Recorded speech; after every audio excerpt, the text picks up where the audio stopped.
Uh, uh, apply function stands for multivariate apply. Means M is basically multivariate, or it vectorize arguments to a function that is not usually acceptable, accepting vectors as an argument.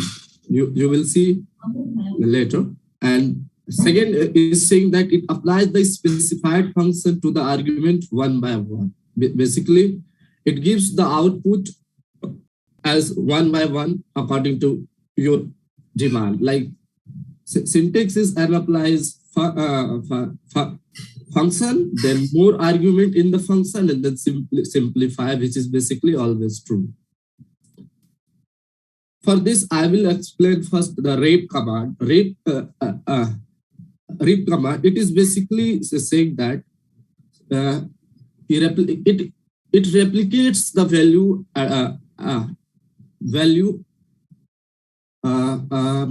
the times you want. Suppose you want to replicate value of 1 5 times, so it will replicate value of 1 5 times. Like means ये 1 को 5 times आपकी value को देता है rep command. Why I am doing it? It is used in mapply also. Suppose you want to create a list, and through using rep command, Control C. Like look, it gives 1 5 times, 2 4 times, 3 3 times, 4 1 times, and 5 1 times.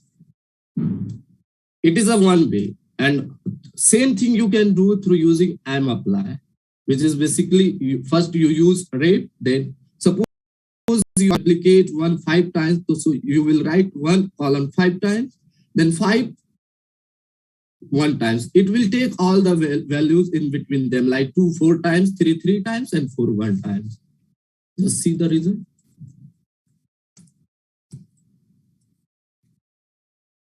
Look, and it gives in a list form, like 1 5 times, 2 4 times, 3 3 times, 4 2 times, 5 1 times. And we can do in like this is a function part which Umesh will cover. I just do for the for myself. Like I created 2 vector in the form of x and y, and make a function function, and then apply mapply basically. Then I created this function, and then this is user defined function basically, which you do for your R shape. Like sum is a sum mean it is inbuilt function in R. So it is basically doing what? It just sum the x or y and then multiply that value. Like Sudarshan, mapply क्या कर रहा है वो बताओ. You are telling everything other than mapply. mapply क्या कर रहा है इसमें? mapply सर जैसे कि हम लिस्ट के थ्रू जो भी वैल्यू निकाल रहे हैं वो mapply. You show an example of mapply. Where is the example of mapply in this? Example तो मैंने किया नहीं. तो मतलब क्या बता रहे हो? mapply में क्या करके दिखा रहे हो? मतलब you are showing us example of rep, you are showing us an example of function. mapply कहाँ है? इसमें mapply क्या कर रहा है भाई?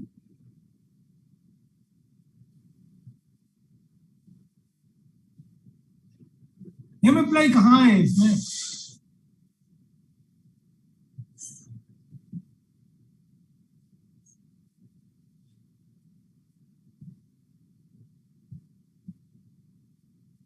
What are you doing with mapply?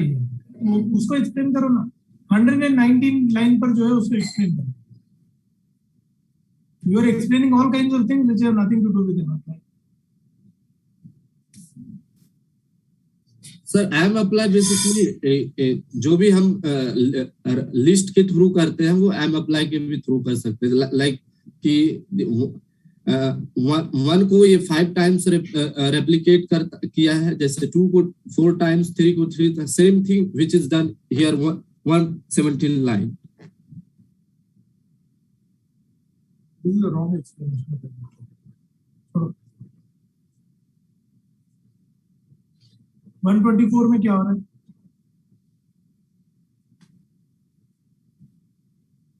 One twenty four में सर जो भी मैंने फंक्शंस डिफाइन की है like x plus Y into two they are doing the same in one by one, like first they add a or l, then b and m, then c and n, one by one. क्या हुआ? It gives the sum what the function I defined, like x plus y into 2.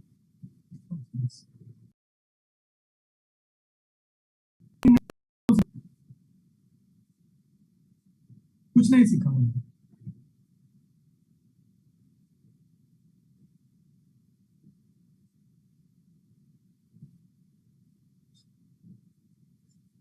चलिए आगे हो गया। Yes, sir.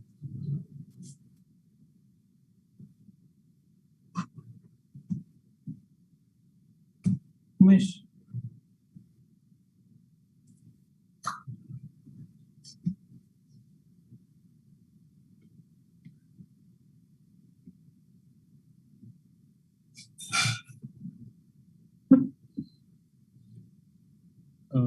Is my screen visible?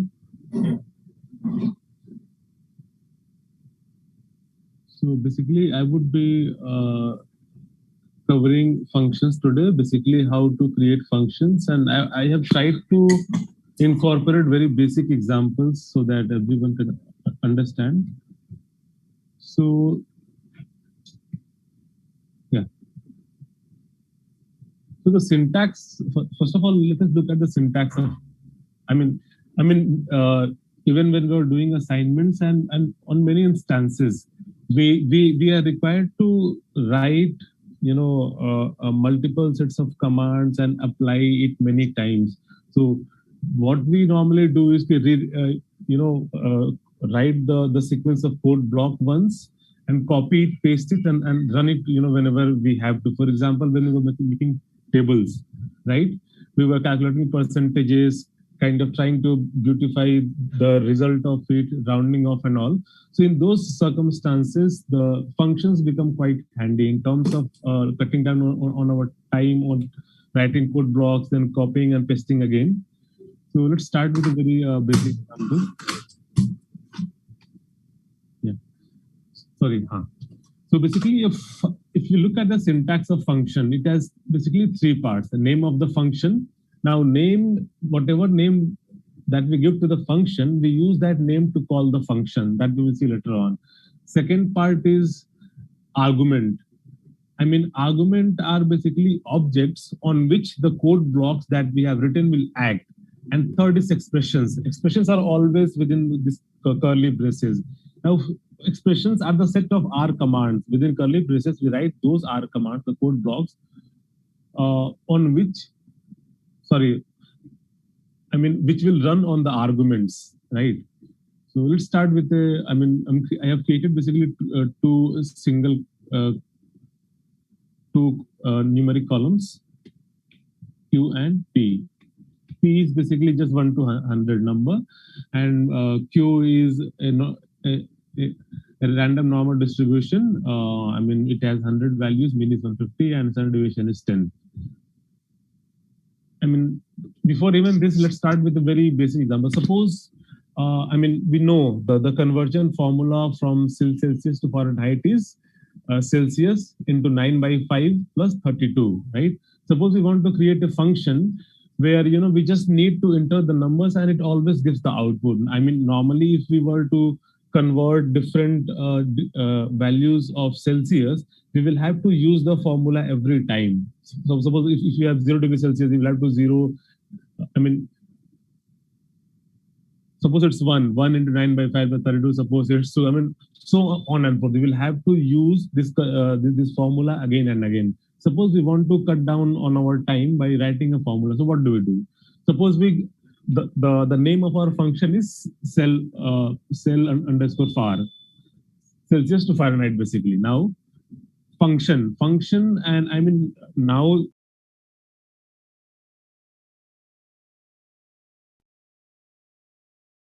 Celsius value to convert into one argument, that is C. Argument goes into simple bracket, and then we write the code blocks, that is in curly braces. That's here, right? So Fahrenheit is equal to C into 9 by 5 plus 32, right? Now this, and when we are writing the second code block in the expression, we have to separate it by semicolon. What it does is it executes the first code block, and after that it executes the second code block that is written after the semicolon. So let's see how does it work. Now I have run my the code block. Yeah. Okay. Now let's convert 0 degrees Celsius into Fahrenheit. See, it has converted. Now we have had, we have already created a, numeric data table with one column. Let's convert the entire column into Fahrenheit. See. Now suppose, we want to, it has 4 decimal digits. Suppose we want to make it look nice and we want to round it off. So what do we do? We will have to then again use this round function again. We will have to give it a name. First we convert the column into Fahrenheit. We give it a name called R and apply the round function on R.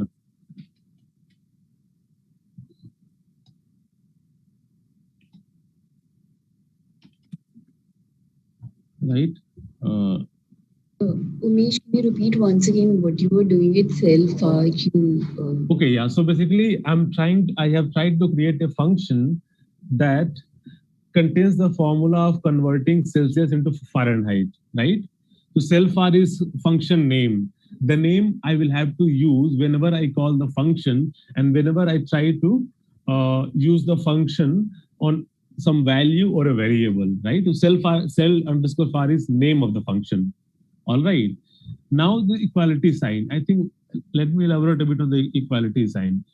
Equality sign is a bit similar to nature in the sense that it assigns. For example, it assigns the function I have created to self-R, the name. It's different than double equality sign. For example, no. What I'm asking is the cell_var q. This it can be anything. It can be its name.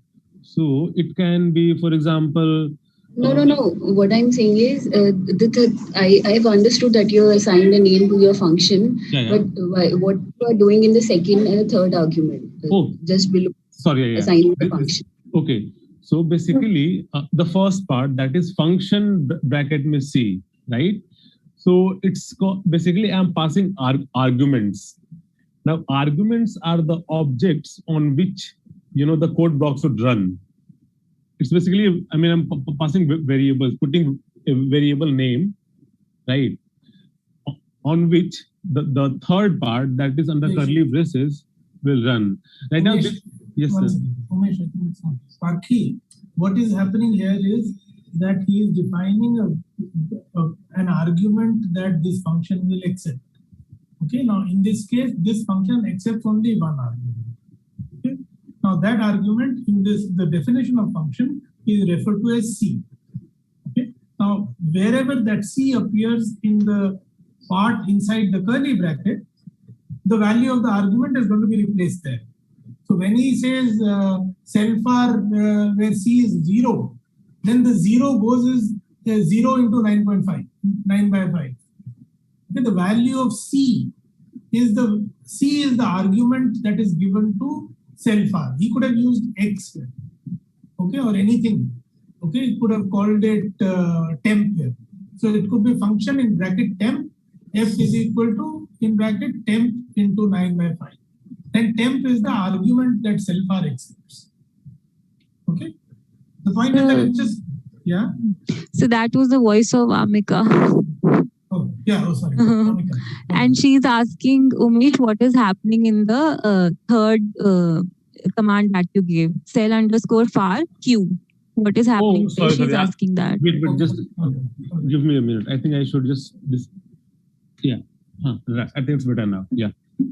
So basically, I mean, see, if you look at the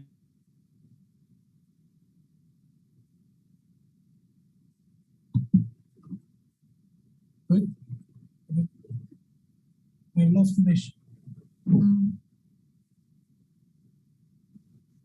I think he's gone.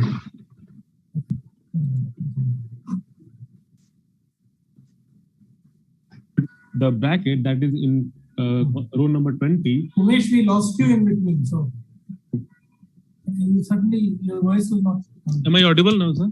Yes, you are. Yeah. So I'm saying ki, I hope row number 16 is understood by all, the basic syntax of function that I used for the first time. Is it clear? Yes, yes. Yeah. So if you go to row number 19, right? So the cell underscore far, it's similar to the function name that I have given, right? Yeah. So I'm calling the function. Now, second part is I'm using the argument, that is, if you look at 16, this function and the argument I have given is C, right? So I'm saying C is equal to 0, and you execute the code block that is there in the curly braces in 16th column, right? So the moment I click it, it uses C is equal to 0 and executes the code block on this value. The outcome would be this 32, right? Now, even if we don't specify C is equal to 0, and the argument that I have given, it says, it has to have only one value. So even if we enter the value directly, right, it will execute the code block. There's no case of confusion here. Since there is one argument and I am specifying only one number, it will execute the code block, right?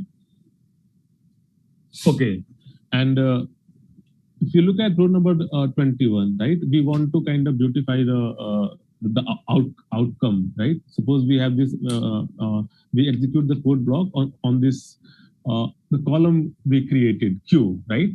If we look at the outcome, it has 4 decimal digits, right? Now we want the output to be in a way, that has only, say, 1 decimal digits, right? Then what we will have to do, we will have to basically give the output a name called R, right? And then again, apply the round command on R, right?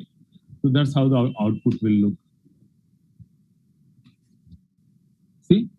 But the beauty of function lies in the fact that when we have to execute multiple number of commands, we can, we can just, when we are writing expression within the curly braces, we can separate different code blocks by semicolon and keep writing code blocks, right? And when we call the command and execute it, it will apply all the code blocks one by one, in the sequence in which we have written the code block and separate them by semicolon. For example, whatever we have done earlier, that is conversion of Celsius into Fahrenheit and then applying of round function, right? Let's write one code block for it and execute it, right? So I have given it name cell underscore far underscore 1, right? So this is its function name. No confusion here, I think, right? Now here also, my argument has only one variable, right? That is, I can only insert one value or one column, something of that sort. Okay? Now, first part contains the formula of conversion from Celsius to Fahrenheit. That is F is equal to C multiplied by 9 by 5 plus 32. Now, for writing the second code block, I have done the separation by semicolon. This is important. If you don't use semicolon, right, it won't be able to call the code blocks differently, and it won't work only, right? Okay, so here I think maybe I should elaborate a bit. So if you look at it, in the first part, the expression I have is a variable called C, right? Now, what I have done here is, I'm saying you create a new variable called F, which is equal to C multiplied by 9 by 5 plus 32, right? Then second code block, right? And you pick up the F that we had in the previous code block, give it a new name Y, and apply this round command on it, right? And third, just print the output y, just list it out. Okay? So that's the function I have created. Now let's see if it works the way we wanted it to or not. Okay, it's working on this single digits. Let's see how it works on the column we had.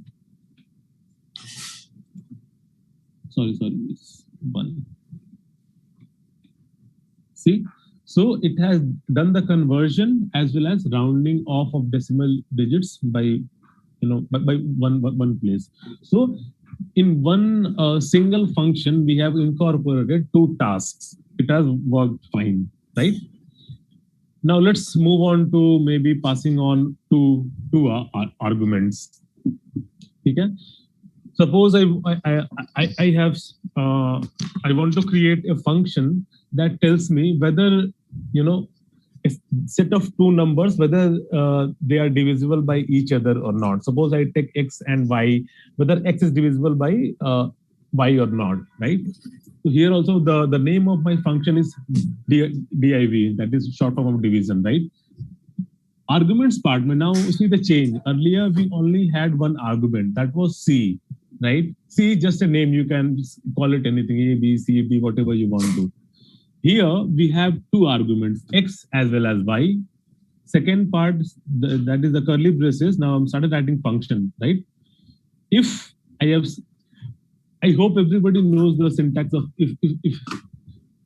if else. So basically, just let me take a minute and explain it. So if else syntax mein, you write if, then the test expression, that is some code block or some condition on which it would be evaluated, and basically when if is true, the code you have written would be run, and if is false, the else part would run. I mean, test expression, the code block, when if is true, then you close it with curly braces, you write the else part, and the code block too, when if is false and else is true. So that's the basic syntax, right? So I have done this because I want the output to be in a very nice legible manner. That is, if there are a set of two numbers x and y, I want the output to be in a form that if y divides x, I get a nice written line that x is divisible by y, and if x is not divisible by y, I get a nice output which says that x is not divisible by y, right? So if this is double percentage sign, yeah.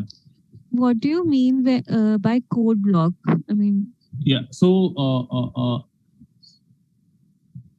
explain the syntax of if else once again. Okay. Maybe you can just write the if else thing. Just copy the line 34-35 separately. Just put it separately. Just copy it. 35. Okay, I will just 34-35. 34-35 is where if else is.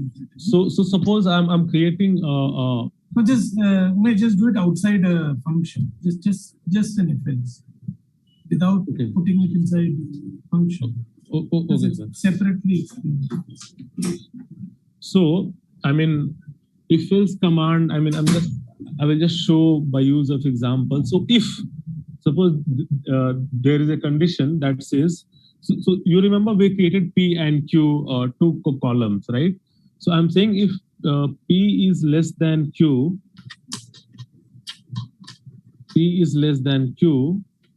right? So this is the condition on which, this entire,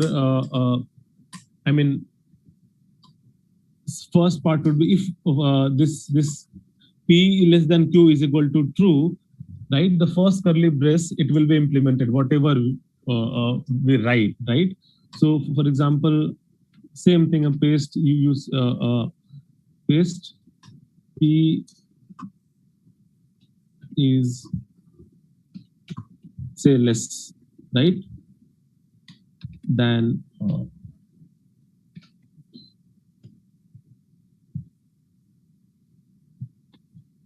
Q. Okay. Now, what if this condition we have given is untrue? What of it, right? So for that we write if it's untrue, so then comes the else part. Then else, then again we have to use curly braces. Again, same thing, paste.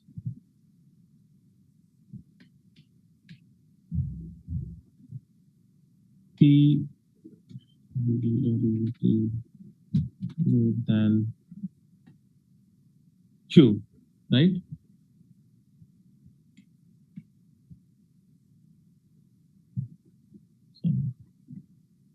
Okay, just let me take a You have to put some numbers. single number, I think, yeah.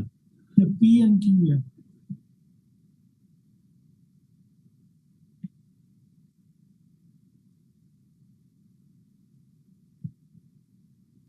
Which I think you should use instead of greater than or equal to, because that will going to take No, the entire. I don't think that's the That issue. doesn't matter. That doesn't matter. That doesn't matter. I think But this what are looping P and as- Q? Yeah. No, you see, your P and Q are actually wrongly defined. You see, P and Q should be vectors. Don't put them in data table. You know, there's a problem with your line 11 and 12. Everything else is okay. Just cut out this data table part. Just define vectors. Where you cut out this equal to also. Cut out this equal to. Just R norm se shuru karo. Line 11 should start from R norm. Cut out Yeah. equal to. Yeah, and this one also. Yeah, then run these two. Now there are two vectors. Ab chalo. Yeah. Now run the vectors.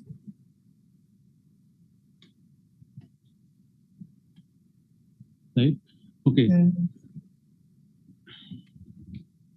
Yeah. So it was Parky, right? Yeah. Yeah. So basically, I'm saying that if P is less than Q, right? This is a condition I have given. The first bracket, this bracket part I have highlighted with my cursor, right? So it's the expression, or the condition I have given. Now, in the first curly braces, whatever code I have written, it will execute if this P less than Q is equal to true, right? Yeah. Got it. Now, else, if this is not true, what to do? Then this else, the second part of curly braces will be implemented. Okay. Got it?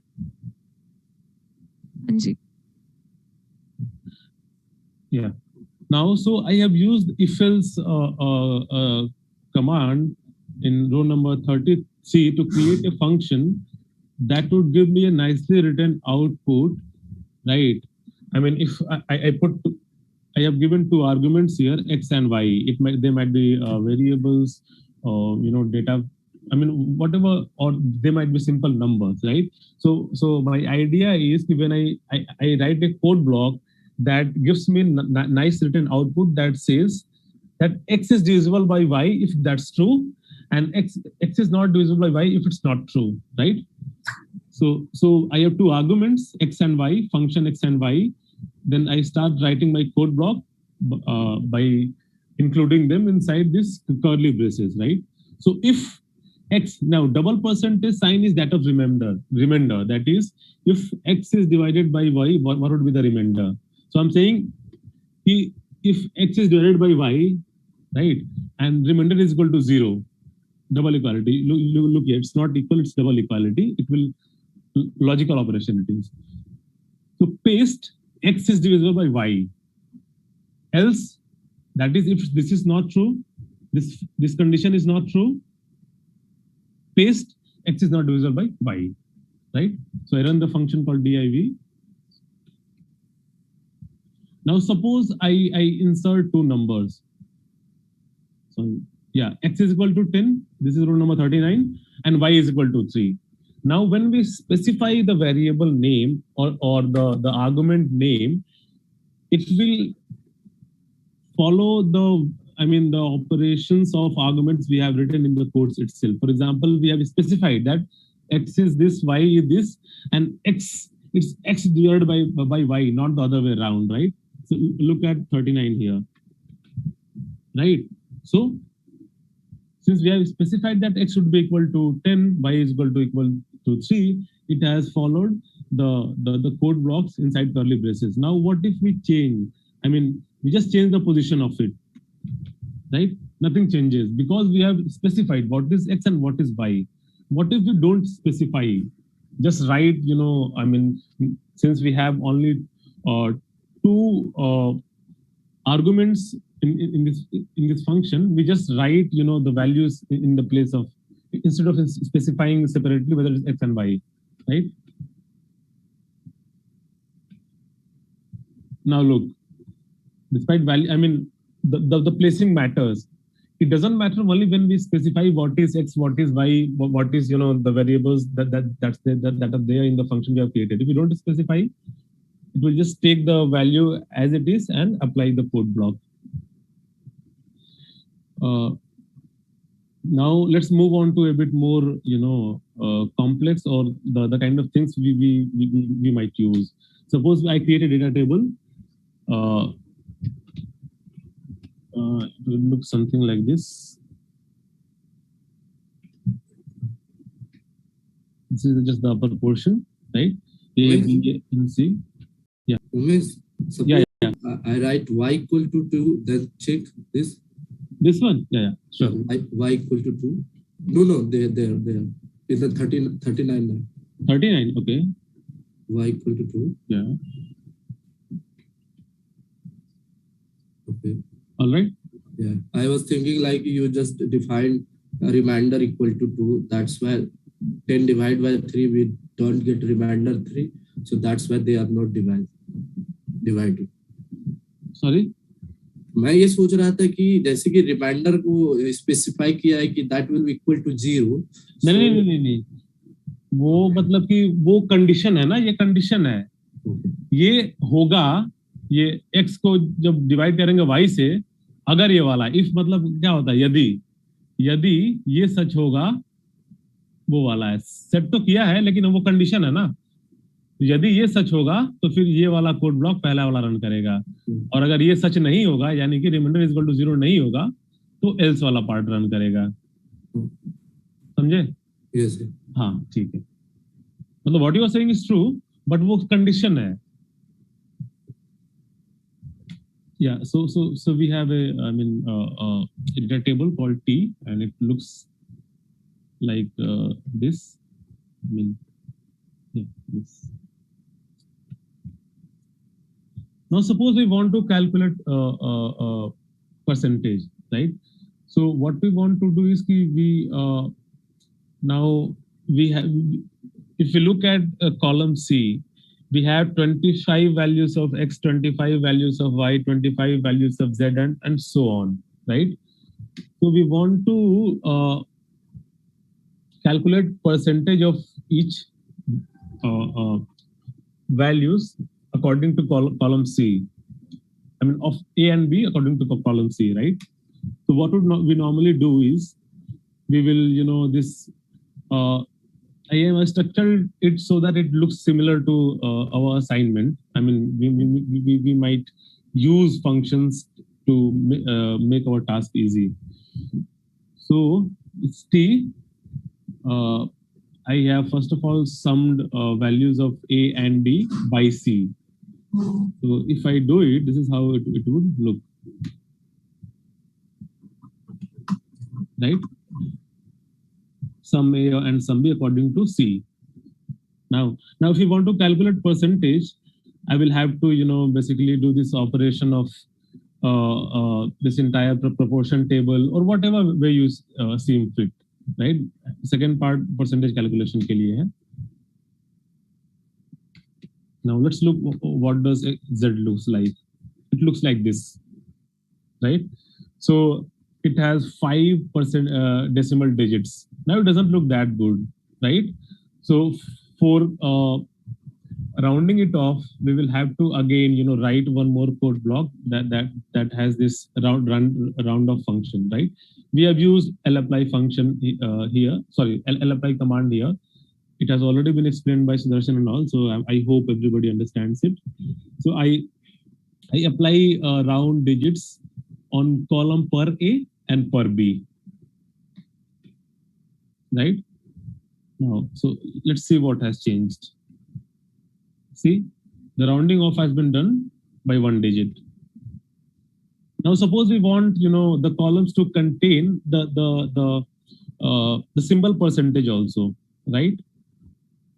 So for that, we will have to again write 3 more operations. We create a column that has one more column which only contains percentage. I mean, it's the method I have used. There might be other methods to include percentage symbol in each percentage values. So feel free to use yours. Then we use paste command, 2 times, and then again remove this percentage wala symbol so that it looks nice. And what we get here is this. Now, I mean, and again, right? If we are working with multiple number of data tables and we have to iterate this entire process, it's going to take a lot of time. What we are essentially doing is using same set of commands in same sequence, right? In each data table. For example, we have to kind of we need an output where we have percentage values in a certain format with rounding up till certain digits, and which contain percentage signs. We will have to kind of copy and paste all these code blocks again and again, right? Now here comes function to basically make our task easy. So what do we do with function? We simply create.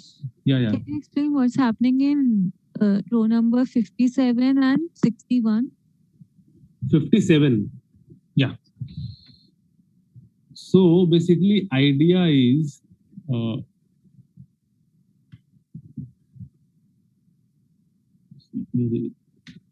sorry, I think I rushed too fast, right? So the output we have had till now, till row number 56 is this, right? Now rounding off is done, and I want the column per A and column per B, the percentage values to have, percentage symbol. Just, so that it looks nice, or, maybe I have to present it somewhere or something. I need these percentage symbols with the percentage values, right? So how do I add it? So basically so paste function is, one way where you basically concatenate the column values. Basically, you ask the paste function to, so you look at the syntax of paste function. Sorry, in 57, I have created this column that has per column that has percentage values throughout, right? 57 understood? Huh. Okay. Now what I want to do is, I want to paste this percentage sign, right, in each value of per A column, and also in each value of per B column, right? Just basically pasting 2 columns together. Oh, okay. So basically, I have 3 columns. What I am doing is, I'm pasting per A with column per, and pasting column per B with per, so that this percentage sign shows in all the columns. Got it? Very, rude way of doing things. I'm sure there might be other better versions, but basically it's give an idea of how to, we can simplify our task by using functions. Got it? 57. Yeah. Okay. Okay. Now 57, so we have these 4 columns. C is MXYZ, then per A only percentage values, per B only percentage values, and the 4th column which has percentage signs. Now in 58, what I am doing is I'm saying I'm using paste command. I'm saying this Z ka per A column you take, right? Z ka per B column, you paste both of them together, paste values together, right? And this is the, suppose if we want a separation sign of underscore, right? So it will look like this.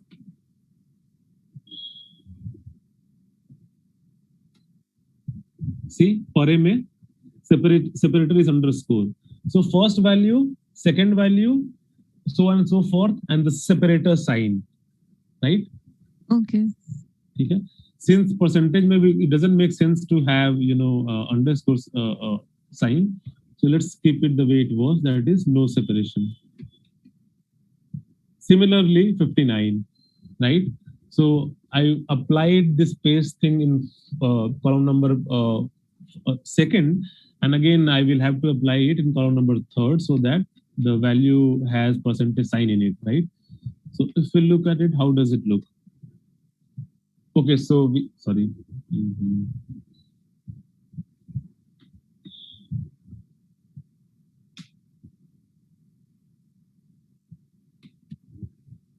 Right. Now we have the output desired format. We have per A table with percentage sign, per bit table with percentage sign. But we have this extra per a column that has percentage symbol. We don't need it, right? So 67 is basically removing the per column. Look, to Z. So we just write column name is equal to null. Sorry, not null, but per this sign and null. It will go away. It's deleting the column per. Look, it's gone. Okay. Got it? Yeah. Now moving on to the next. I mean, so how can we simplify the entire task with percent, right?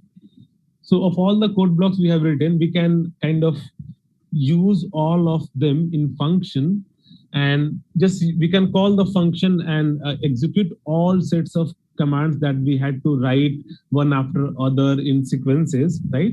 So we can just put all of them in one nice function and use it whenever we feel like using it, right?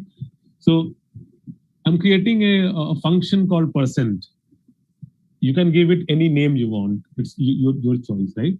So function, it's a single argument function, right? So, and I'm writing code blocks in curly braces now. So y is equal to, so you take x, that is variable or argument, you might also say, you take x and create one new y, right? By, so this prop table is basically proportion table, right? So it will give the proportion value of, right, proportion value, and then when I multiply by 100, it gives me percentage value. So you know, I mean, if you multiply proportion by 100, it gives you percentage value. So that's it. Now I'm saying ki the y you have created, take it and create a z, right? Z is equal to, z has been arrived at by applying this round function. Got it? Then third code block, I'm saying ki, so gsub I hope you all know. So create a new P, which is gsub. So this is a regular expression. So if you remember, this is at the end of the line. So at the end of the line, you put percentage. At the end of the line of Z, you put percentage. So this is a regular expression. This is the thing I want to replace, right? And then print P. So it has all three operations that we have done before. Round, 56, right? Then 57, 58, 59, and 61. So all four operations in one function. Calculation of percentage, rounding off, and then substituting a percentage sign in percentage values, right?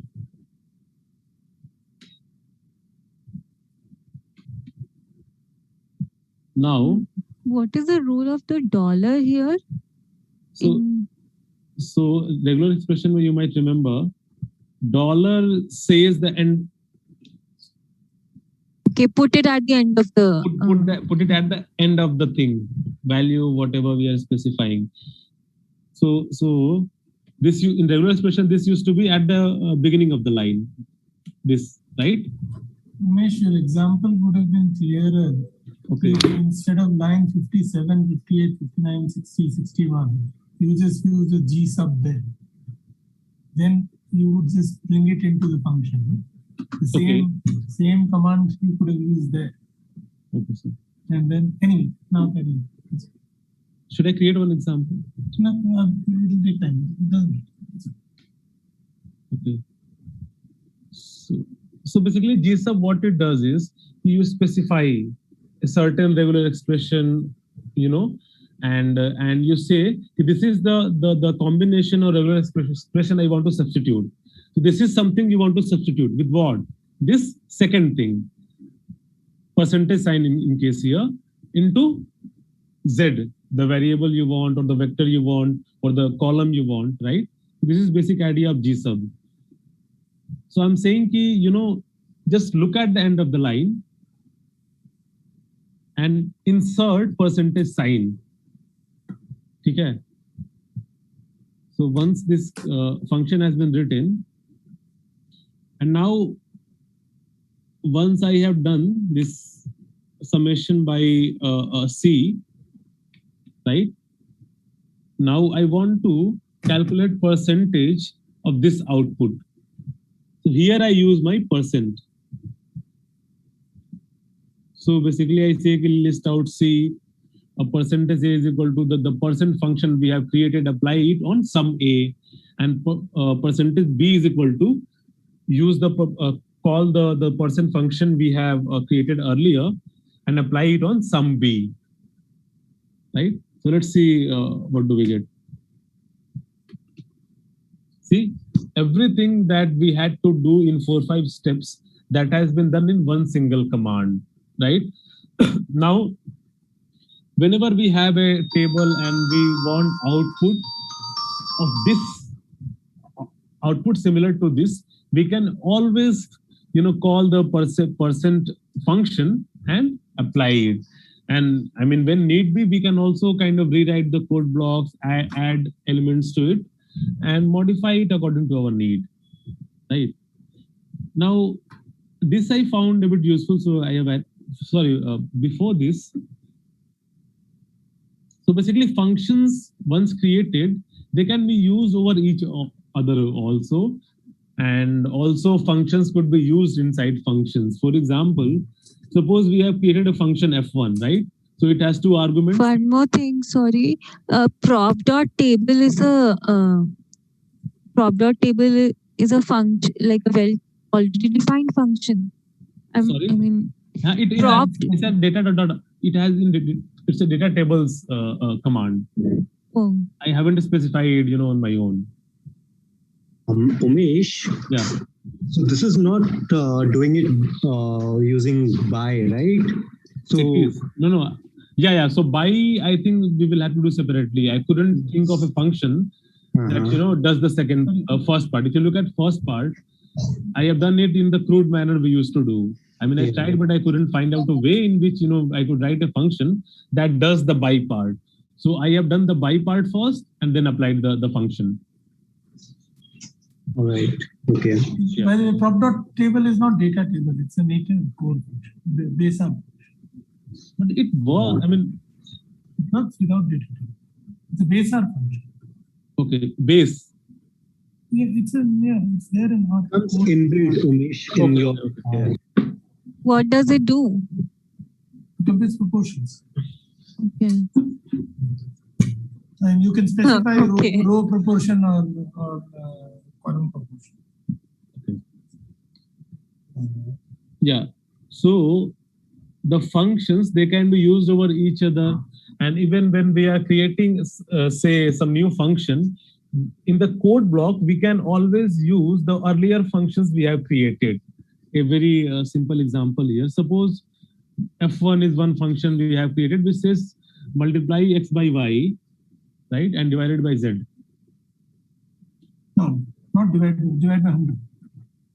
Here, Divide by 100. sorry, yeah, divide by 100. Sorry, slip of tongue. Sorry, yeah, and the function f2 that rounds off x by 1 decimal digit, right? Now, p and q we have already defined, right? Just let me show it to you. This is p and this is q. Okay? Now we are saying, first of all, apply f1, that is this function x into y divided by 100. Apply f1 onto p and q, and then apply this round off function. Let's see whether it works or not. See, it worked nicely. Now, suppose we want to use the function, function f2 that we have earlier created inside a new function. So for that, for the sake of creating an example, we have this f3, right?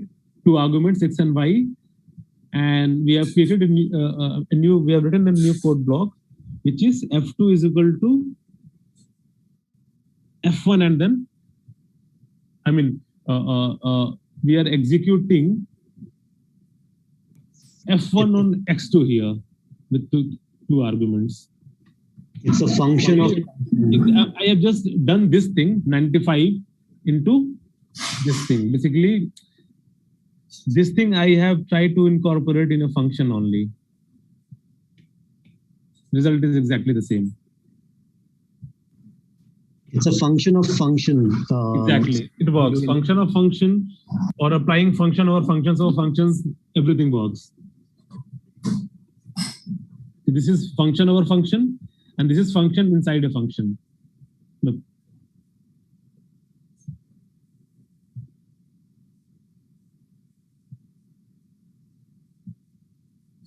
Clear?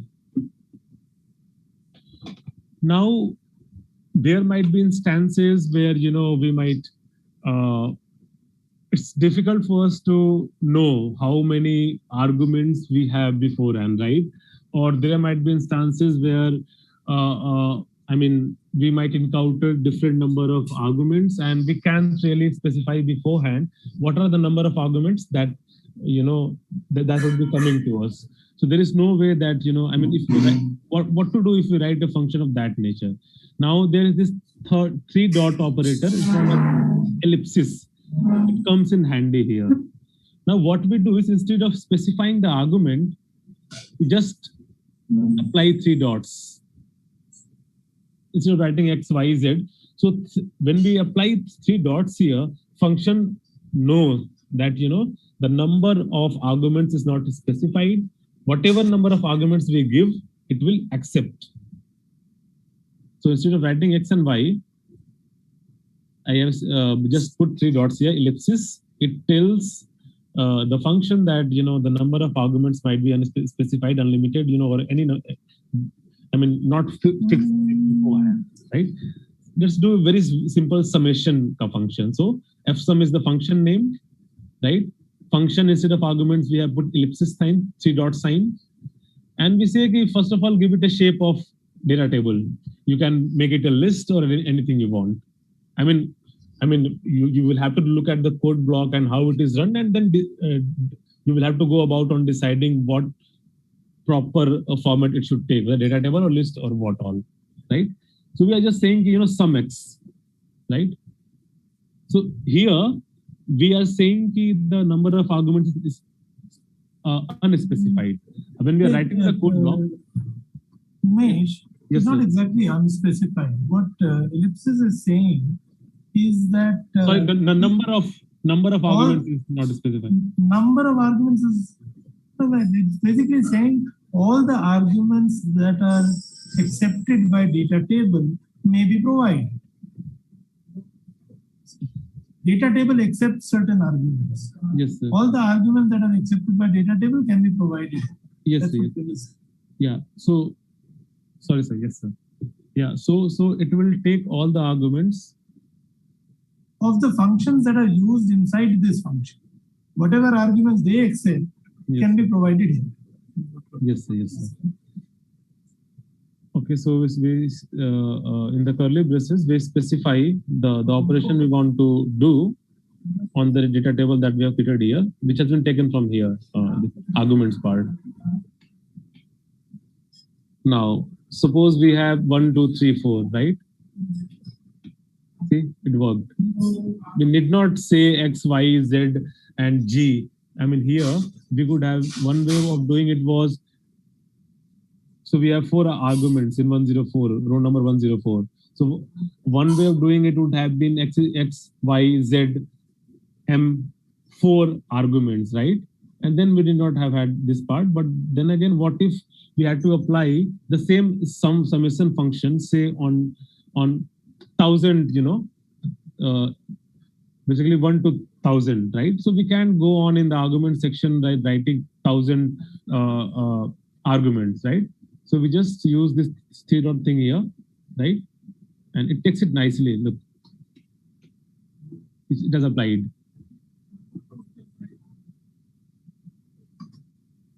Right? And similarly, I mean, we can specify one part of argument or two sections of it and use them in combination with ellipsis three dot sign, right? So if you look at 107, the function called f2, right? So we have specified one argument x, other argument is again ellipsis. I mean, we can give any number of arguments after x, now that we have three dot sign. I've used for loop here inside the function. So I'm saying for, so every I in data table,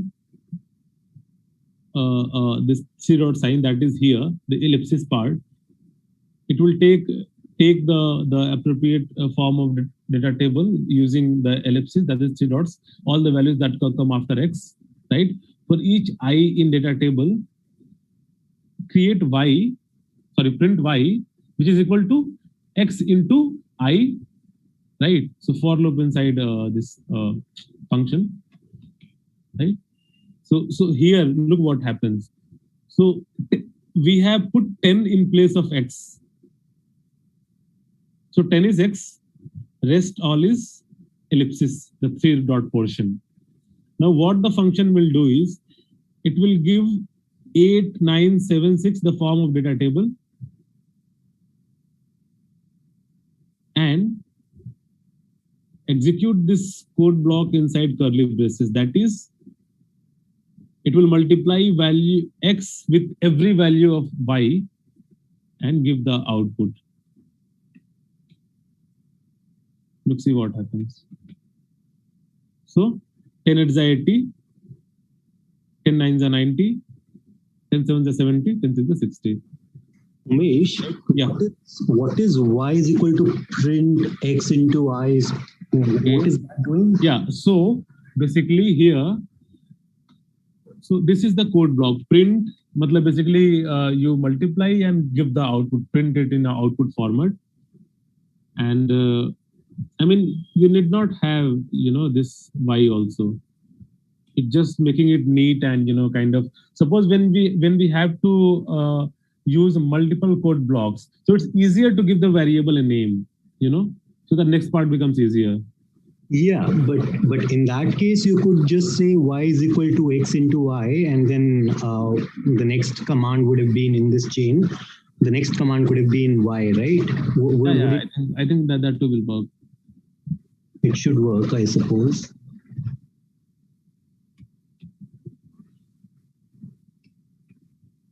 Yeah, it worked. No. No, sorry, didn't. Wait. Remove this curly bracket after this. No, it can be removed, no? No. Before the end of the argument y, remove this curly bracket. Unless you do the print, every iteration will not be displayed on the screen. The iteration is done but not displayed. Okay. It's just overwriting the iterations. You So only at the keep end the of the last one. Yes. Yeah. Yes. So that's why you need a print. But if you do a print, I was intrigued why you got 60 twice. Run this. Sorry, sir. Run it. This one. Yeah. Run this command. The next one, sir. And then 109. Why do you get 60 twice? Because after the semicolon, you again mentioned. No, because that y has to go. Because you're printing it. After that, you can't do. Cut out that y is equal to. Cut out that y equal to. No. And now you run this. Yeah. It takes care of it. You see, otherwise you have to, what you have to do is, Umesh, in Yes, your creation, it should be y is equal to x star I and then print y. should be y is equal to x star I, No, semicolon. but in that case, would it not? It would cause the same problem, right? No, it won't. Semicolon, print y.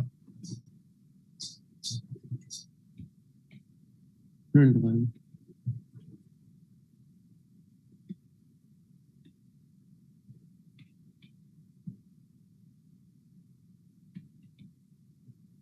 No, it's not working.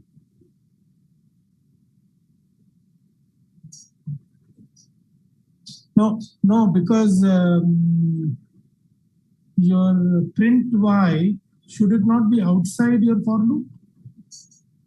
It should be inside your for loop. It should be inside your for loop. It should be inside your for loop. So after, yeah, it should be here. No, but see, even if it's outside, now that I have specified the value of y within the for loop, right? Yes. If I print it And outside, within the if you print it outside the for loop, only the end of the for loop prints. Oh, okay. So you have to do it here.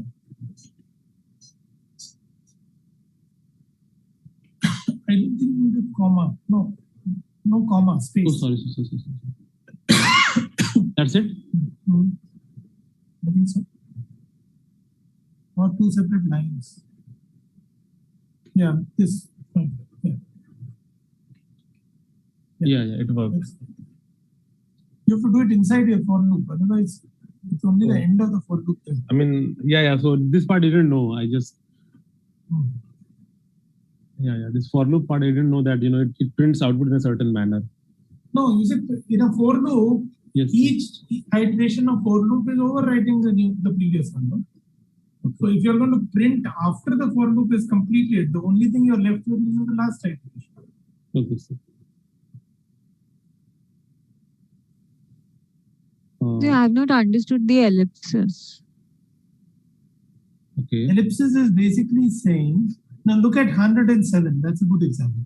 Look at 107. What this is saying is there's one specified argument x, and then ellipsis is saying if there are other functions used inside this function, then whatever argument they accept, they can be provided here also. Okay. Now 107 is using data table function inside it, right? Now, whatever arguments data table function accepts can be provided as part of f_2 also. So, yeah, Yes, sir. does that make sense? Okay. So basically, I mean, I think, so I will just wrap up with the last part, which is, I mean, when we have very complex and special kind of functions, we can always save them as a file and call them whenever we need, right? You remember we had created this self-arg, this function we had earlier, right? So using the save command, we can save the the function we have created and call them whenever we need, and it will come out and execute things nicely. I mean, we don't need to kind of write functions every time we do so suppose we are doing some other assignment, we are working in a different .r file, so we can call up the saved functions which are saved as .r files, and it will come and start working nicely. Suppose this self-arg we have here the function that contains formula of conversion Celsius to Fahrenheit, right?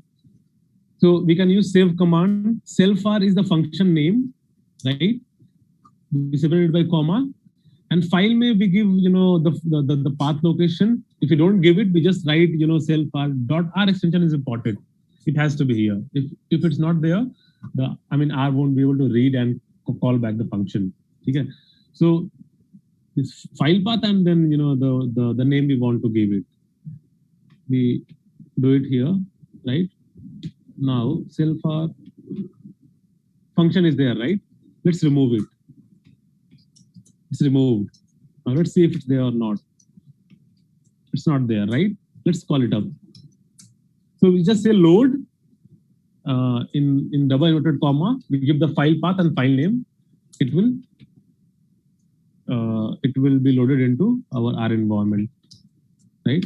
Now let's see whether it's there or not. Let's see here. Let's see if it works or not.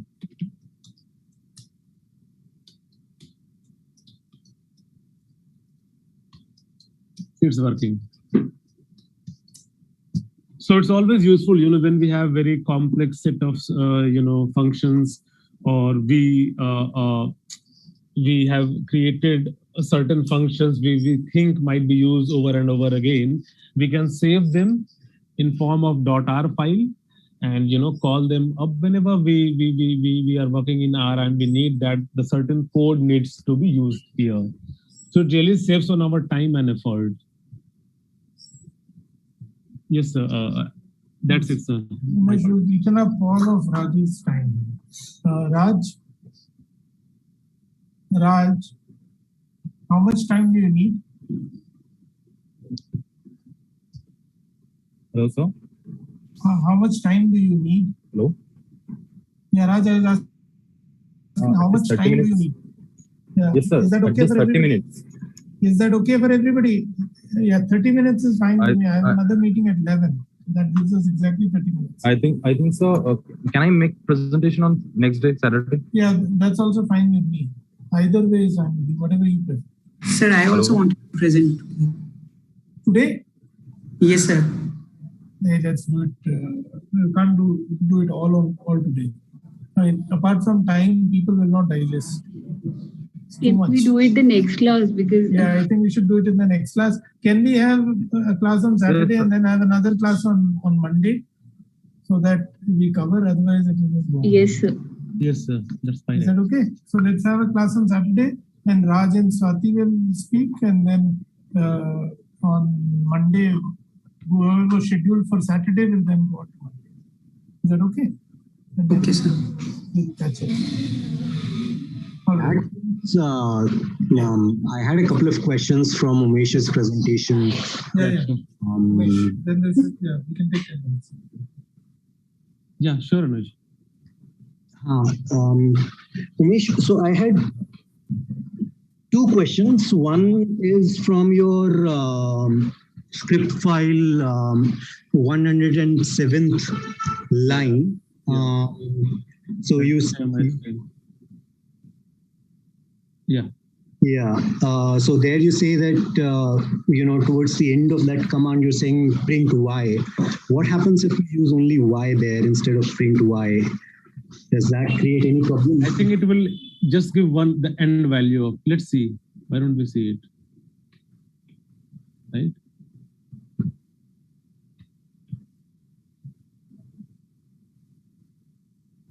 Okay. It's not giving us output only. Let's see this, whether print by works or not.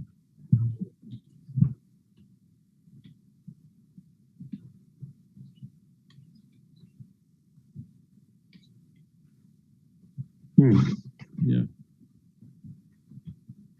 Okay. Interesting. Okay. No. So I think, sir, basically, even if you look at the simplest of functions, right? Suppose this function, I remove this f part, right? I'm not instructing the function to, print out the results, right? Just remove that f is equal to this. There's no need to have f is equal to. Just cut out f equal to. Cut out f equal to. No, that's.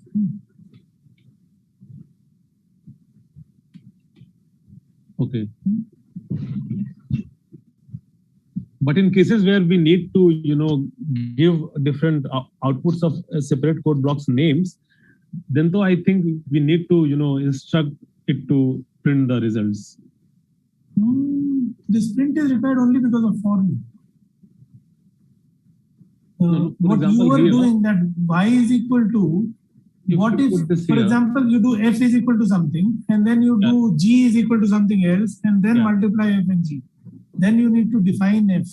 Exactly. So in those situations. So put a semicolon. Put a semicolon. Yeah. Okay, and write G is equal to G is equal to in quotes write C, capital C, centigrade or whatever, Fahrenheit. You are converting Fahrenheit. You are converting to Fahrenheit. So put F. Okay, and then semicolon. And write paste F comma G. F comma G. Now you run this function.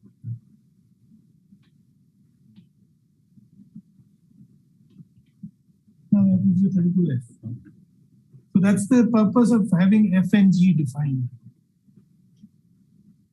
Yeah, but my question was slightly different from this. In his script file, he's saying that that F2 function that is generated. In that, he's using in his code block towards the end of that code block is saying print F. Print Y. Which one? Okay. Yeah, this line. All right. I am saying, what happens if instead of stating print Y, we say only Y? Because Y is part of, right, Umesh? It doesn't work, sir. So the for loop. It won't work because it's part of for loop, you see? Yeah. It's not a part of function. It's part of for loop. It doesn't print anything. Okay. Where does the output of that for loop go? You'll have to store it into a variable. You can append it to a variable and then display that variable if you want. You can append it to a variable, store it, or print it. You have to say what you want. Okay. For example, I mean, if I run the code block here, see here, okay? There's it, huh? Oh, it's not producing anything only. No, look, unless you specify where does the value of that for loop go, it's just doing the calculation internally. Yes, sir. So how do we do it? I mean, should we assign the value here? In fact, who did the for loop had a useful thing here. So she defined, I don't remember who did for loop. Somebody did a for loop. So you start with a blank value and then you append to it. Oh. So यहाँ पर function में suppose you define t is equal to t is NA, and then you append to that NA. Put a semicolon, then for loop, and that y, instead of y you say append t comma y. That last one. No, not this one. The next one, the next y. Instead of that you say, in fact, okay, append t comma y.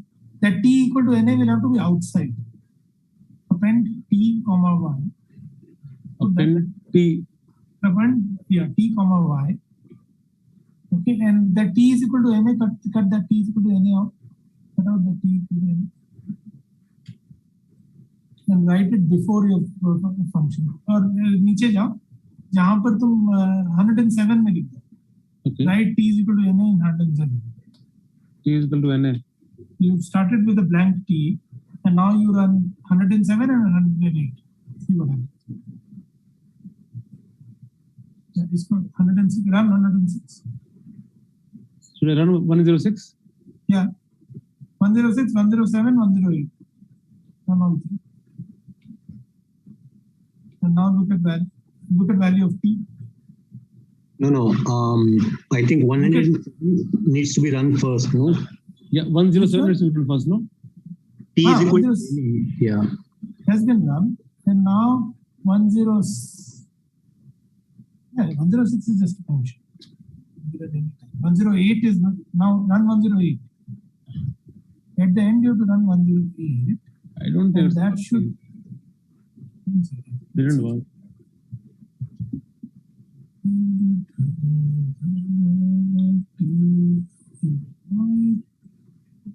No, wait. No, wait, hang on. There is a problem here because what is y? Y is a data table. Yeah, it's data table. Then T has to be a data table to an R-bind. Then instead of append, you need R-bind. Okay.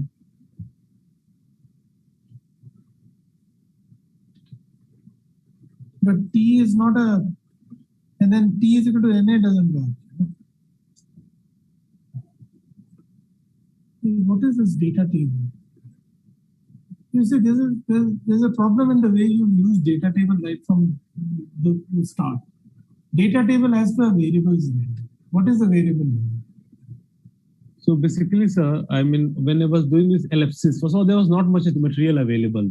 So No, this is fine. No, the point is. So I struggled. Basically, this part I did. This part. So how to go about, putting these 3 dots, into code ka syntax. I get that. I understand that. No, that example is all right. No, your function's fine. There's nothing wrong with your function. Where you're saying 108, the arguments you are giving to data table. Yes, sir. Okay, why don't you do one thing?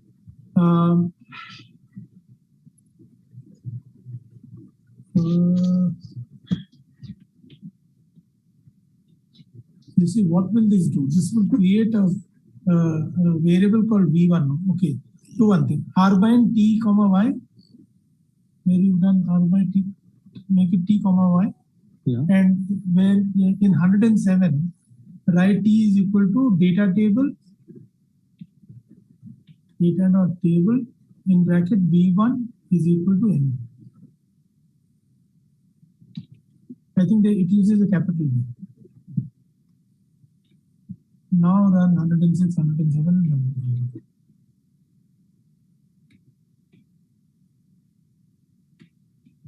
That's not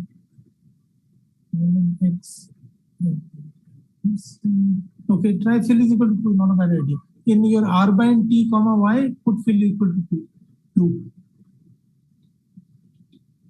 Okay, we'll see where the problem is. Run this again. 107, 108. It doesn't really run them in sequence. Okay. It will work. Yeah, now show us what is t. Show us the value of t.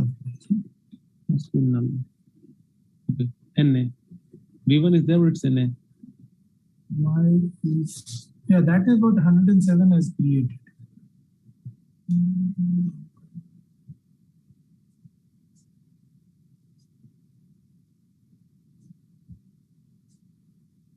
No, this is not correct. Maybe the data table part in 106, I think. This data table is messing up. Yeah. No. So basically, I had 2 options. Either, this ellipsis part, either I kind of club it in or, contain it in list or data table. I couldn't find of any other way of. No. Why? It can be done in any function. Look, it can be done in any function. Okay, it can even be done in a sum, for example. No. Okay. Okay, suppose, so maybe I'm not able to. Yeah, let's do one. Let's do a simple example. Let's take your 102. Okay. 102. 102. Okay. Okay. Cut out this x is equal to data table. No need. All right. Cut out the semicolon. Okay. Some 000 will do. No. And put a. Okay. All right. Now. Okay. Done. Yeah, now, okay, now f sum is working. Okay, now instead of f in this line, after 4, write comma, after 4, write comma, rm is equal to 2. What is it called? No, na dot rm is equal to 2. Sorry. Na dot rm equal to t. And instead of 4, write t. T capital T for 2. Instead of 4, make it NA. No. Okay. Make this NA. And instead of T, NA dot RM is equal to true. Capital T R U. All right. Now you run this. It works. Okay. Now the same function 102 you write without the ellipsis. Okay. that is, you write x in place of ellipsis. 106, right? 102. 102. Make a copy of 102. F sum, call it f sum 2. Create a new function f sum 2. इसी को 105 को make it f sum 2. Instead of ellipses, write x in both the ellipses. Both the places, instead of ellipses, write x.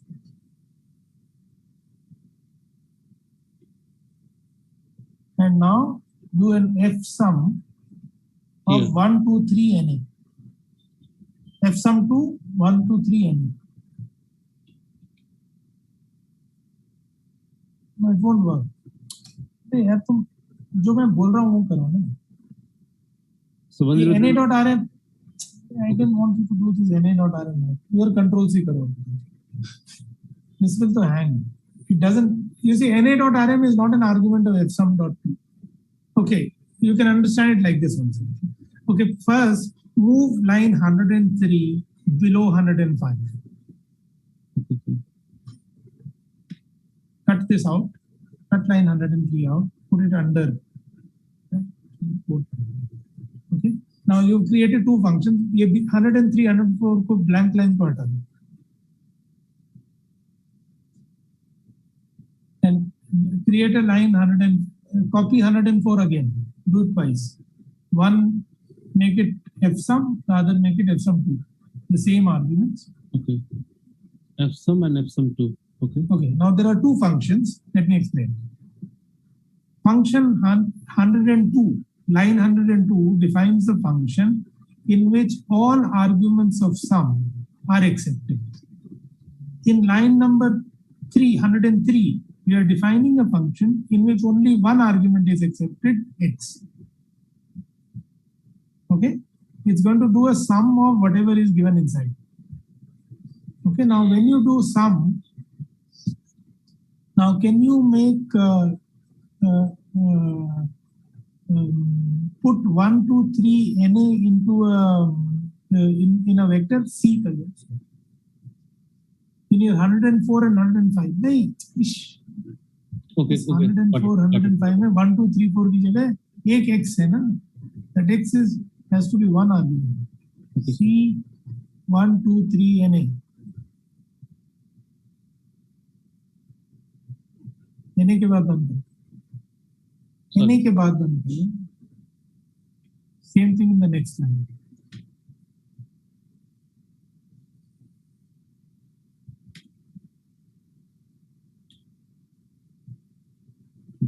Right now, go to the right pane and cancel the command. That command was wrong. It is gone. Control C. Control C. Control C. Okay. Control G. Control C. Ish. Stuck. Control C. Control G. अरे control C करके control G, just control G. It's a bit control stuck. X के, control X के. Yes, fine. ठीक, चलो दोबारा से control C control. Run the 102, 103. Control C, control N. Yeah, enter. Control C, control N.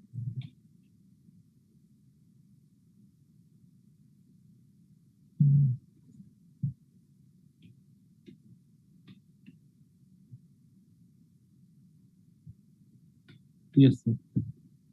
102, 103. Start from 102, 103. Okay. Next. 104. Now, 6. 105. 105 has some issue. Use argument. Yeah, 105 will not work. You see, now 105 has got two arguments. It's not supposed to work. It's correct. Yes. You see, now the function remove defined. the second part and try. Okay. it will give an NA. The answer will be NA. Look, now the thing is that unless you define NA.Rm equal to true, sum does not do a sum. If there is a blank value in the vector, sum will not work. Okay. Now, in line 103, you don't have an ellipsis. So NA.Rm equal to true cannot be defined. F sum 2 defined in line 103 accepts only one argument, which is the vector. It does not accept anything more. 102, kya kar rahe ho yaar? Don't, hey. Sorry. Don't mess up like this. Line 100, what is the difference between 102 and 103? 102 has an ellipsis. 103 does not have an ellipsis. So 103 accepts only one argument. That argument can only be the vector, no? Sum of what? It does not have the option of defining NA.Rm equal to true. If you do NA.Rm equal to true as an argument of F sum 2, it gives an error. Okay. If you remove that argument, the sum does not work because it has an NA inside it. In line 104, you get a sum because of the ellipsis. This is the use of ellipsis. Now, if you've not understood, please ask. Is the difference between 102 and 103 clear? 102 is saying that all arguments of sum can be given. 103 is saying only one argument can be given. That argument is x. X is a vector of which the sum has to be taken. Okay. Now, if instead of NA in line 104 and 105, this said 4 or some number, then the sum, both the functions will work. Okay, Umesh, just do this. Instead of NA, just write whatever. Write a number. Sir, in 104? दोनों में करना. Put the same number in both.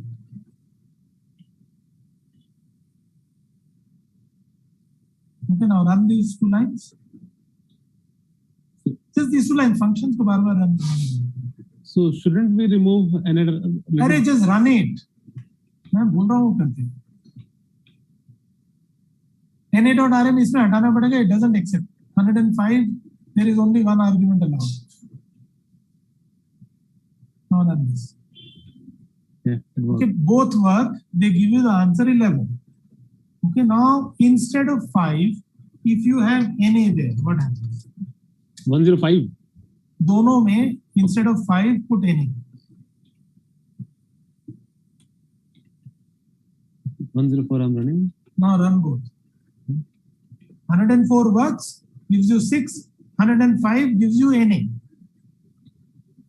Okay, because in 104 we have given NA.Rm is equal to true.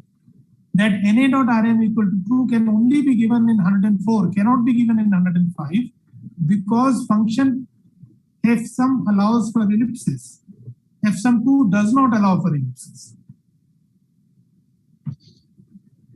Okay, the other way would be if you specifically inside that in 103, अच्छा एक और बनाओ 103 का एक copy नीचे रखो. Make a copy of 103. उसी के नीचे define all three functions together. Okay, got it, sir. We call it f sum 3. In this sum x comma NA.Rm equal to true. आगे आगे आगे हाँ comma NA.Rm equal to true. Now run हाँ so इसको run करो and 106 का copy करो 100 नीचे पर करो. Maybe copy in 107 नीचे copy paste करो and make it 3 with some 3. Now run this. This also works. Okay. Now, what is the difference between 102, 103, and 104? 102 is the most generalized function. It allows all options that can be given to sum can be given to f sum. Okay. Sum 2 will work only if there is no blank value in the vector. 104 will work with blank values, but is a more specifically designed function. It just deals with NA. One option is taken care of specifically. Other options of sum are not taken into account. Is the difference between 102, 103 and 104 clear? Yes, sir. Yes, sir. ये तुम्हारा 107 में square bracket क्यों लिखा है? No, sir. It's cursor. No, okay.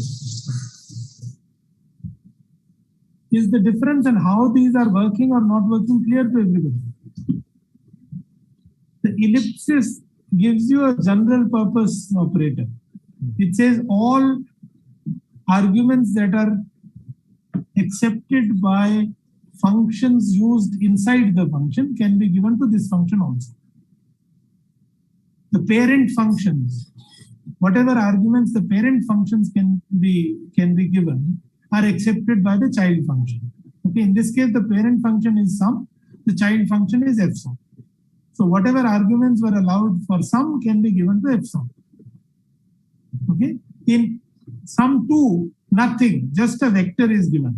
If the vector has a blank, then the function gives, the answer comes out to be blank. In line 104, I don't use ellipsis, but I use a specific argument inside the function to say remove the NAs. Drop the NAs and then compute the sum. Is that clear now? Yes, sir. Yes, Okay. sir.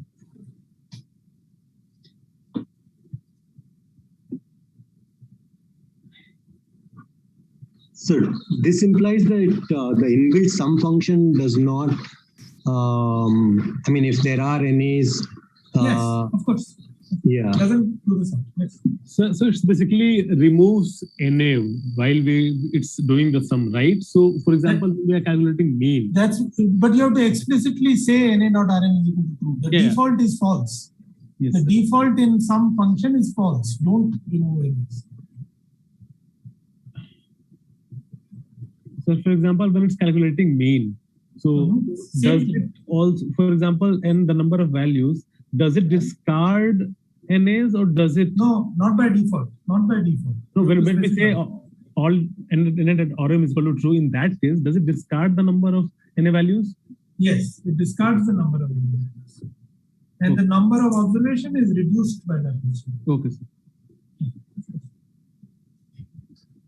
If you want to replace NAs with a different value, then you'll have to explicitly do. You'll have to change NA. If you want to put a 0 in place of NA or some other number in place of NA, that you have to explicitly do before doing the key. Yes, sir. But then it would mess up with our mean and so on. Yeah, yeah, of course. I mean, that's a choice you're making. Yeah. Right, you have If you to. have, if you have a reason for doing so, if you have, for example, a reason to believe that all NAs are actually zeros, you may want. No, it's the way the data are compiled. You know that NAs actually should have been zeros. Also, Umesh, what are you doing in line 84 of your script? Yeah, so basically I thought we don't have much time, so I thought of just skipping this part. So the idea is, for example, we have a data table, data set, which has lots of, columns. There might be characters, there might be numeric, right?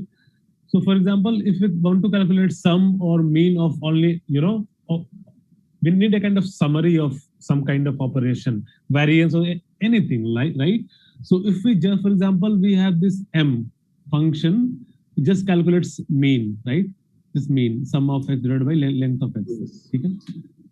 Now, it works on the columns. Sorry, I need to specify what's happening.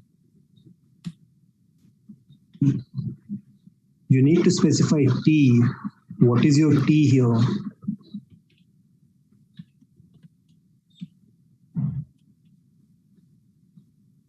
No, what is the T object? T is there. Wait. I need to read it. Please here. Yeah, please here. Wait.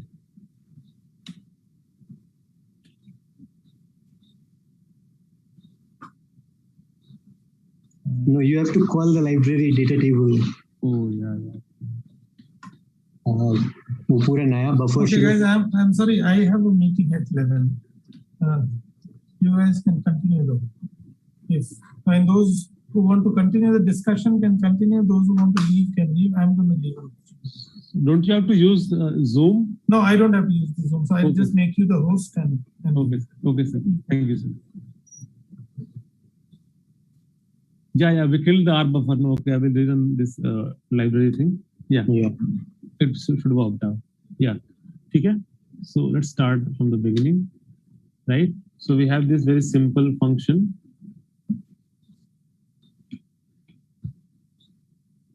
What is this object of type closer?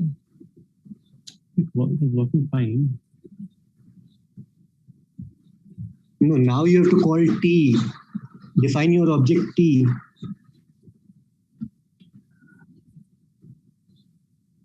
Just a minute. Yeah. Data table is there now. No. Where's T? Away it should work. Yeah, now you can run this. Okay.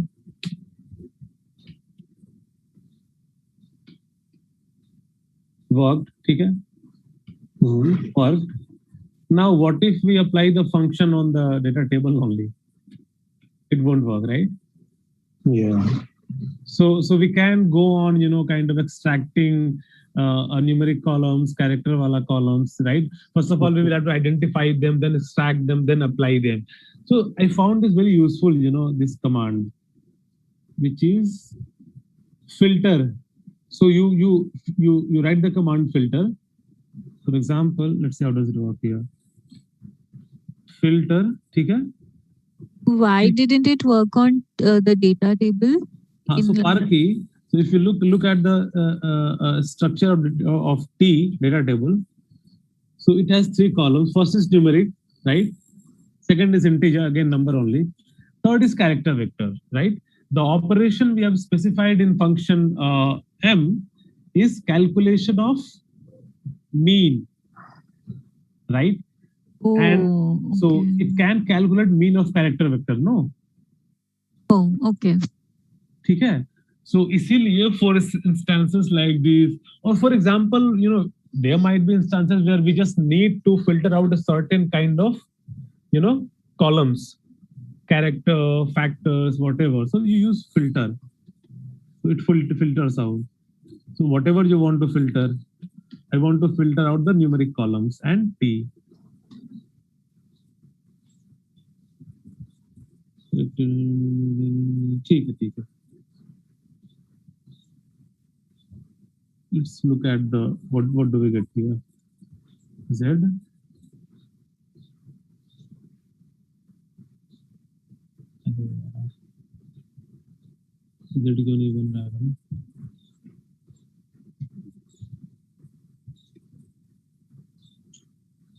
I think I need to kind of look at this functioning of filter, but for now it works inside function. Okay. So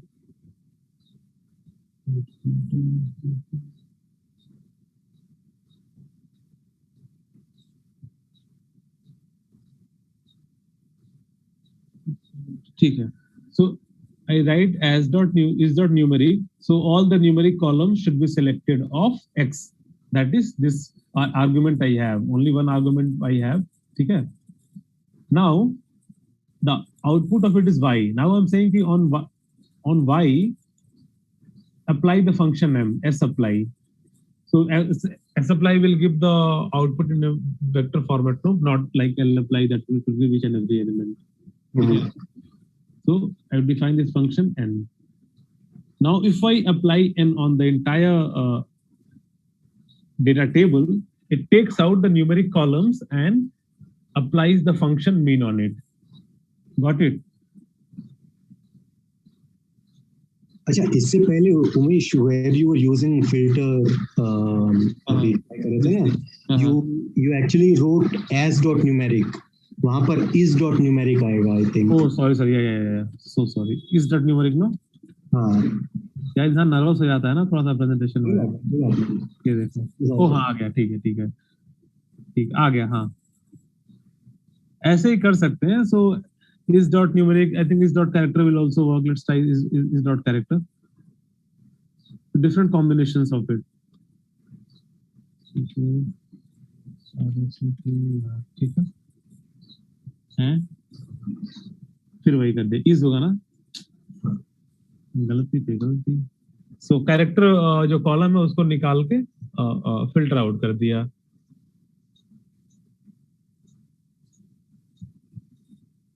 So I just came across so रख दिया इसे कि भाई मतलब काम आएगा काफी, may be normally when we filtering out में। as dot और is dot में क्या फर्क है? is में बेसिकली हम वो लॉजिकल होता है ना अनुज, is में है या नहीं है, is boolean, तो वो तुमको बताता है कि है कि नहीं है, true or false. As dot numeric is where you're saying that, so if you had so remember जब हम लोग वो कर रहे थे there's the CSV file जो सर यूज कर रहे थे ना बीच में हम लोग के लिए population.csv, तो उसमें 1960 से लेकर कुछ डेटा था आई सपोज, राइट? सो उसमें सर ने क्या किया था कि पहले ही सेड के उसको जो लिखा हुआ है उसको as dot character कर दीजिए, फिर उसके बाद में उसको as dot numeric कर दीजिए, right? So that spoken version of classes ना, है ना? हाँ as dot numeric बेसिकली आप कह रहे हैं कि you convert it as something, as numeric, as तो इसका तो basically you are checking whether it's true or false. So filter में you are saying कि if it is whether it's numeric or not. तो अगर है तो you take it out. Basically filter takes it out and is dot numeric determines whether it's numeric or not. Okay, got it. Anything else? I think sir is not here, so if people they can ask freely. as dot numeric class change करने के लिए है ना? हाँ मतलब एक class का दूसरे में चेंज करने के लिए numeric determine क्या करने के लिए? क्लास चेंज करने के लिए, like suppose you have character and you want to change as a numeric. ये देखिए, मान लीजिए ये है आपका C1, ठीक है, 2 और ये 3, ठीक है, जरा टेबल ही बना देते हैं, वो ज्यादा काम करना सही रहता है। टेबल जो भी है, मान लीजिए इसका x हो गया कॉलम का नाम, ठीक है, x is equal to C, ये ठीक है, जो भी नाम दे दीजिए, z दे दीजिए, ठीक। अब देखते हैं इसका क्या स्ट्रक्चर, क्लास समझ आ जाएगा, z देखते हैं। 1 2 3 क्या है, कैरेक्टर वगैरह है ना। अब आपको मीन निकालना हो, है x क्या कह रहा है, आर्गुमेंट इज नॉट न्यूमेरिक और लॉजिकल, यानी कैरेक्टर है ना वो आपका जो भीतर पे जिस पे अप्लाई कर रहे हैं फंक्शन, वो न्यूमेरिक नहीं है, वो या तो उसको लग रहा है कि या तो मतलब कि ना तो न्यूमेरिक है ना लॉजिकल है, तो अप्लाई नहीं कर पा रहा है। अब इसका क्या इलाज हम कर सकते हैं, हमको पता है कि भाई ये नंबर है लेकिन कैरेक्टर के फॉर्मेट में, जो कि हम स्ट्रक्चर से देख चुके हैं कि है तो नंबर, वैसे कैरेक्टर के फॉर्मेट में लिखा हुआ है। तो यहाँ पे आ जाता है as dot numeric, न्यूमेरिक। मैं मतलब बहुत ही देसी स्टाइल में इसे कर रहा हूँ, और भी तरीके हैं। x, ठीक है, और फिर इसमें घुसा दिया दोबारा इसमें x में, ठीक है। अब देखते हैं स्ट्रक्चर क्या है, स्ट्रक्चर z, हाँ z है ना, ठीक है। नंबर ये देख रहे हैं, बदल गया ना, अब ये नंबर है। क्लास देख सकते हैं, मतलब क्लास ज्यादा फेमिलियर होंगे आप। न्यूमेरिक बदल गया ना। अब हम मीन अप्लाई करते हैं, मीन भी निकल आया, तो मैथमेटिकल ऑपरेशन तो सिर्फ न्यूमेरिक या फिर बाकी मतलब कैरेक्टर पे तो नहीं करेंगे ना, तो उसके लिए कन्वर्ट करना जरूरी हो जाता है। अब देखिए इज डॉट, ये करते हैं,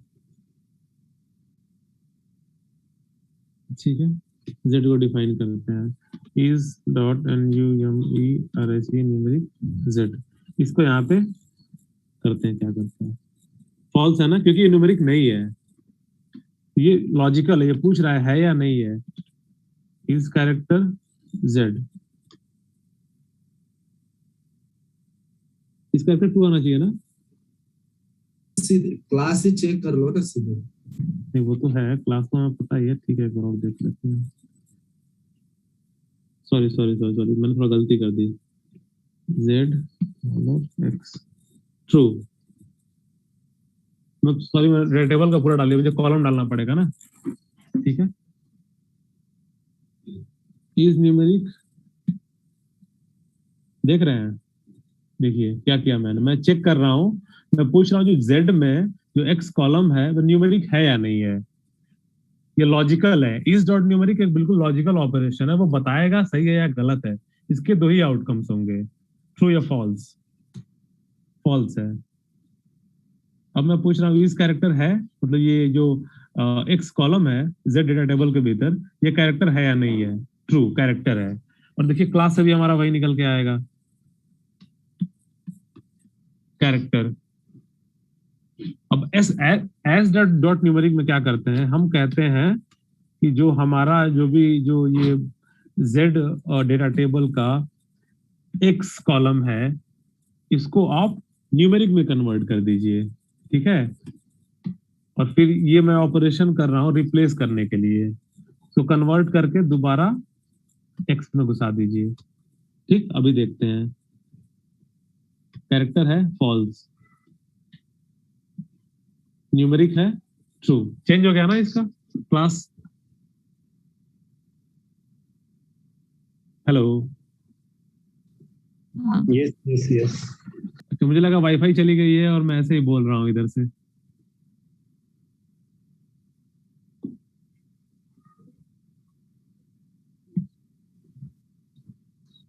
Anything else we need to discuss? And see, ellipsis ka thing is I was just trying, and I only managed to find some examples, some work on it. So ellipsis ka, I think you need not specify this data table or list thing. Where is it? Just give me a minute. Ellipsis. Yeah. For example, here ये तो sir ने करा दिया. So here what I did was I after giving this ellipsis thing, I gave it the form of data table here 116, right? I think for I in this can be done away with. Let's see whether it works or not. Okay. I think you did not convert your the arguments that are specified by 3 dots. You don't need to give it a form of data table or anything. It should work, I think. Let's see.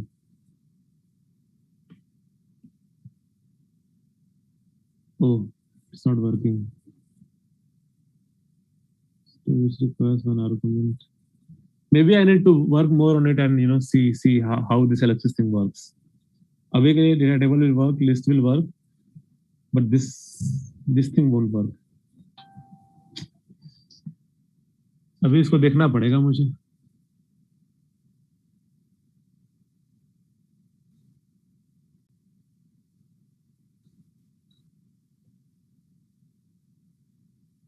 Wait. For I is equal to function.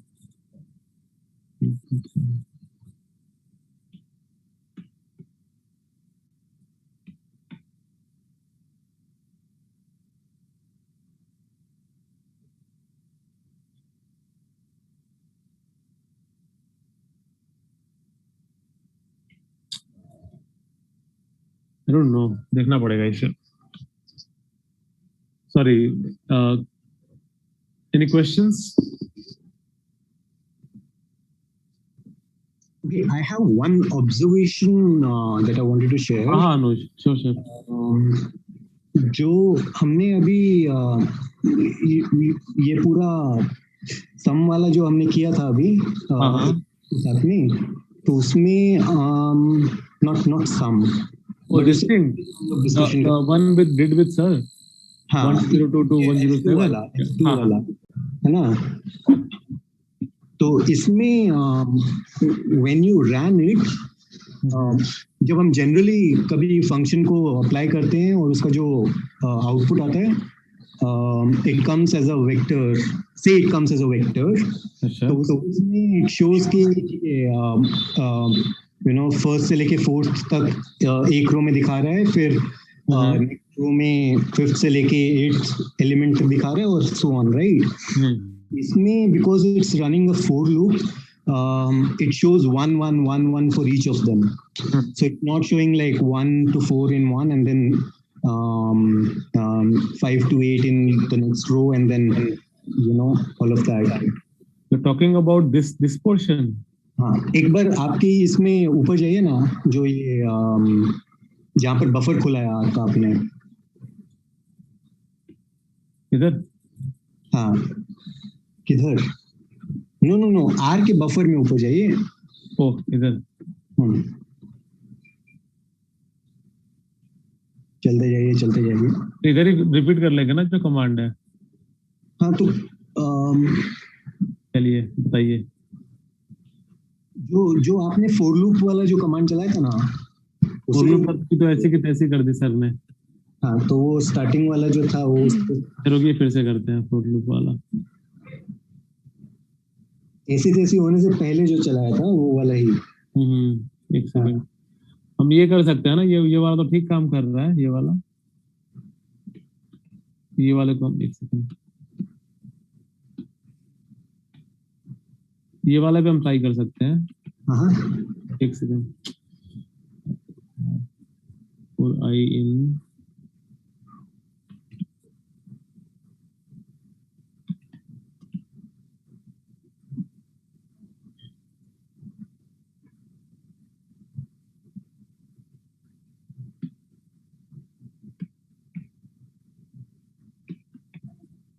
हाँ ठीक है. हाँ अनुज, अभी ठीक है.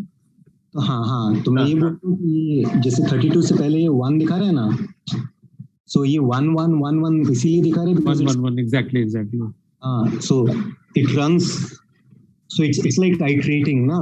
पहला element उठाता है, उसके ऊपर काम करता है, उसको डिस्प्ले कर देता है, फिर दूसरा एलिमेंट उठाता है, उसको उस पे काम करता है, फिर उसको डिस्प्ले कर देता है. तो that's why like it's 1 1 1 1. Otherwise if you see, मतलब कोई भी आउटपुट जो हम लोग का जो हम जनरली यूज कर रहे हैं कमांड्स, उनमें जो आउटपुट आता है दैट्स लाइक के 100 एलिमेंट्स आ रहे हैं in one vector. In that case it's strange, I mean, मतलब logically if we use this print command, I mean the outcome should have a certain order sequence, in terms of 1 2 3 4 being displayed here. I mean, this is what one would normally assume, right? Yeah. ये यहाँ पे ऐसा क्यों हो रहा है 1 1 1? Because it's the for loop. So for loop में हर iteration एक नई कहानी है पार्की.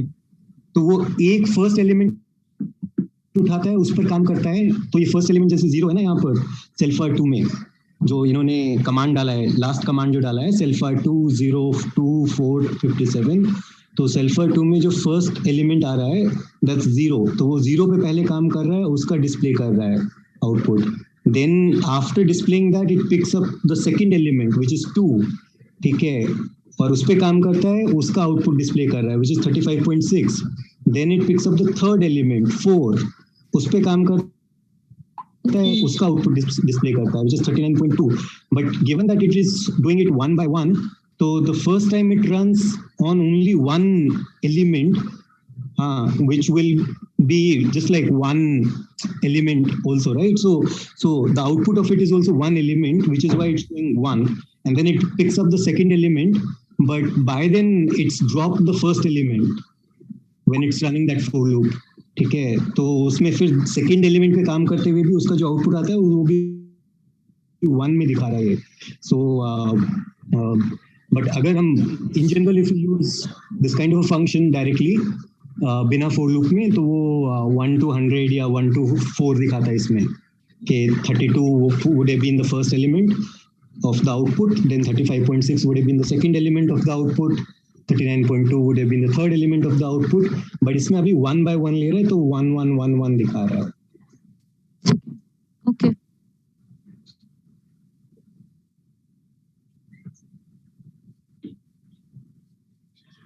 So, I mean, regarding functions, does anyone have any question? I can go over the, the first bit again if there is somebody who has not been able to understand.